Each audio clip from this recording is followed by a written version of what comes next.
When you think Doom, what comes to mind first? Is it the classic? Is it Doom 3? Or is it the 2016 reboot? Well, it largely depends on which you played first, how old you are, etc. I personally think of the original because that's what I loved as a kid, but Doom 2016 reached a part of me that few games ever could. Hello, I'm Mayo, and to celebrate the 10-year anniversary of the triumphant return of one of the greatest gaming franchises of all time, I figured I'd come on here and simply tell my story about how Doom appeared in my life and where it took me.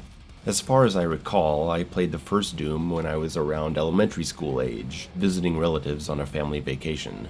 I had already played the shareware version of Wolfenstein 3D a bunch on my dad's work computer, and I was just too young to be genuinely impressed by the technological and artistic leap that was Doom. I just ran around blasting demons and it was cool. I didn't ask my parents to get it for me back home. I don't know why, it just didn't come up.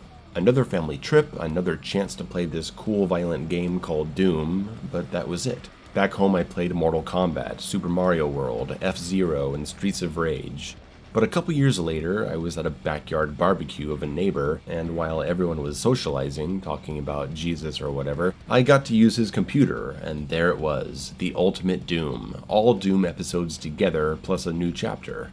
I ripped and teared through the demons for hours, using cheat codes of course to get all the weapons early, just slaughtering everyone. I was so into it that after that day I started dreaming about Doom. I had fantasies of going down into hell with the BFG. I was hooked. Yet I still didn't get it at home. Never used my allowance, never rented the SNES version. I really can't explain why I didn't make it a point to get it for myself.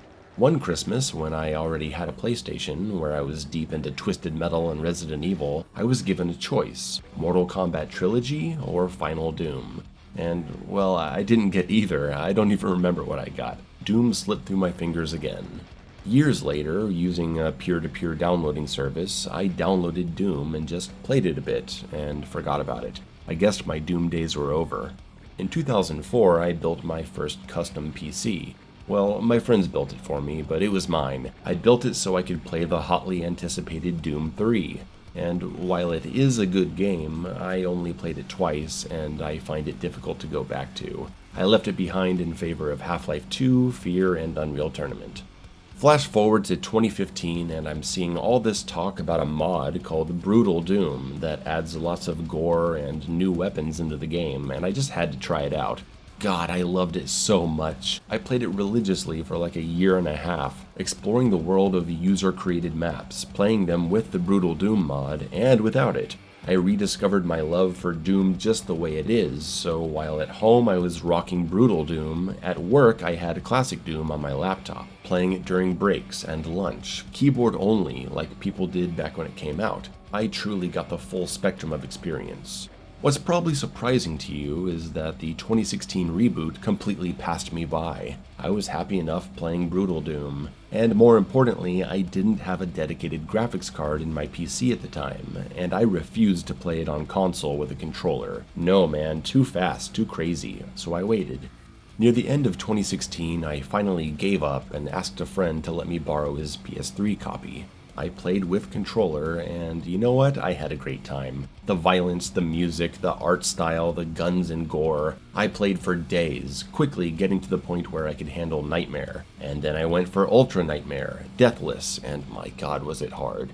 I don't remember how long it took me, maybe 2 weeks of regular attempts. Once I found out how overpowered the mastered remote detonation rockets are, and noticed how broken the holograms and siphon grenades are, I cheesed my way to victory. Hey, whatever you gotta do to win.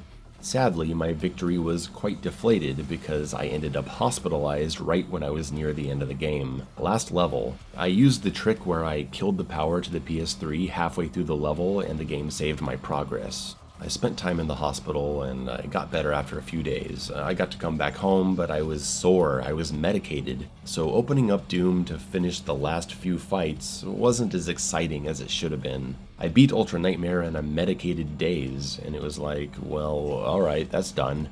I gave the game back to my friend, and that was it for about a year. Things started going better for me at work, so I decided now's the time to get a graphics card and play Doom 2016 the right way. That's when things got serious. I played for months. I got so good I could beat Ultra Nightmare effortlessly, and I began to create my own rules, forcing me away from my most powerful and comfortable tools, capping my character upgrades, banning certain weapons. You guys know it as Brawler mode. It was the only way for me to play, and I played like that for like 2 years. Doom 2016 was my favorite game from 2017 to early 2020, but that's something I largely kept to myself. I wasn't doing the YouTube thing, I didn't touch multiplayer, I just played it in my room. I do remember an amazing conversation about it though, when I was at a party and started talking to a mutual friend of my group. We talked video games for a long time that night, and he was like, "You know what game I played recently that was amazing? Doom." And I asked, "The new one? Was it your first Doom?" And he said, "Yeah, it was." It was so cool to talk to someone who knew nothing of classic shooters, only knowing Call of Duty, Halo, Gears of War, and seeing him light up talking about how fun and badass and different Doom was. Yeah, it must be mind-blowing for someone coming from that. I think of that conversation often. In late 2018, I met a girl that was also into PC gaming, but she didn't know these kinds of shooters. I showed her Doom and it hooked her too. She would play at my house for hours, eventually on Nightmare, and I would just watch. It was awesome. Eventually, she was like, "Hey, this is easy." And by that time, Doom Eternal was close, and we were so ready. We planned a weekend together, making lasagna and drinking cherry coke and whiskey.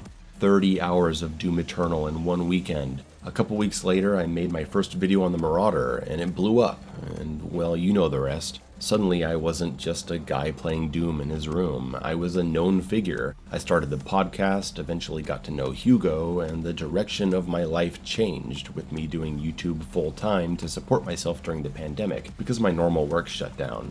I got lucky. And then this channel landed me jobs in playtesting and design collaboration. Doom is arguably the most influential thing that has come into my life. I don't know where I'd be without it. It caused me to meet certain people, play certain games, to unite certain friends in close circles. It helped develop the way I think and work, and gave me the opportunity to do some great things and piss off a lot of people. It's been with me since as far back as I can remember, and it'll be with me going forward. Thanks, Doom. Regarding the game itself, Doom 2016, I still love it. It still feels great to play. But Eternal made 2016's flaws so much more apparent to me, and I'm always going to prefer playing Eternal.